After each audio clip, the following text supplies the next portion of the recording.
Hi, this is CL Brown with my three-point shots from Boston College's 71-70 win at North Carolina.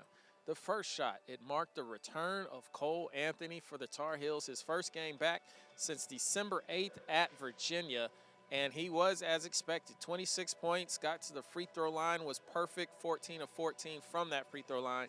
But when it mattered, on the final possession, Cole Anthony couldn't get a good shot. Matter of fact, the whole offense was stagnant, and Anthony ended up just heaving a desperation shot that didn't come close to going in, which you would think Carolina would be better suited in that situation with the point guard returning, but it seemed like much of the same as his first 9 games at the helm. Carolina was kind of questionable at times offensively, and I think there has to be a reacclimation process with Anthony missing those 11 games and them getting used to playing a certain way.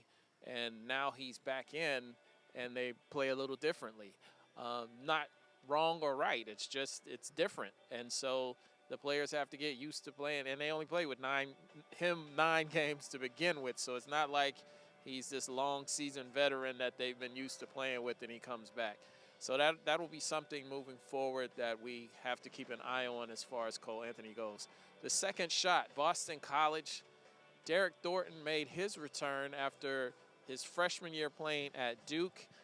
Duke came in here and got a 74-73 win back in the 2016-2017 season with Thornton as the starting point guard as a freshman there. Transferred out to USC. Is now a grad transfer playing at Boston College, and he made big plays late in the game. But the biggest play of all was very controversial that gave Jared Hamilton 3 free throws, drawing a foul against Brandon Robinson, who got hurt on the play for North Carolina. The replay showed it looked like Hamilton used his hip and drew the contact with Robinson based on his hip leaning out. Referee awarded him anyway.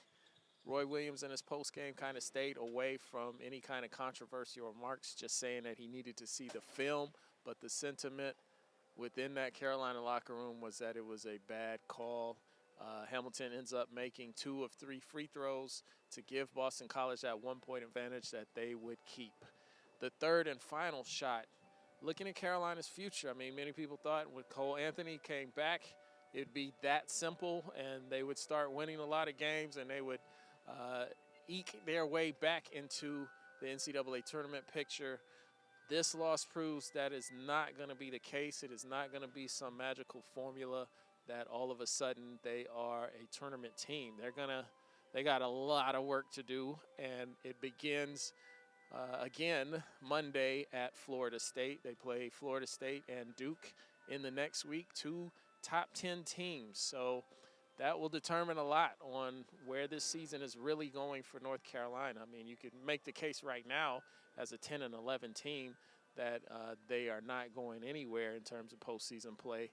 But I think that Cole Anthony will make a difference. It's just how big of a difference, because this schedule is backloaded with most of their toughest games, twice against Duke. They still have Virginia again, and they have Louisville, not to mention this road trip to Florida State. So stay tuned with the Tar Heels. We'll see how all of this works out for them. That'll do it from Boston College's win at the Deanie Smith Center in Chapel Hill. Please click on clbrownhoops.com for more coverage of ACC basketball. And please hit those like and subscribe buttons to CL Brown Hoops YouTube channel.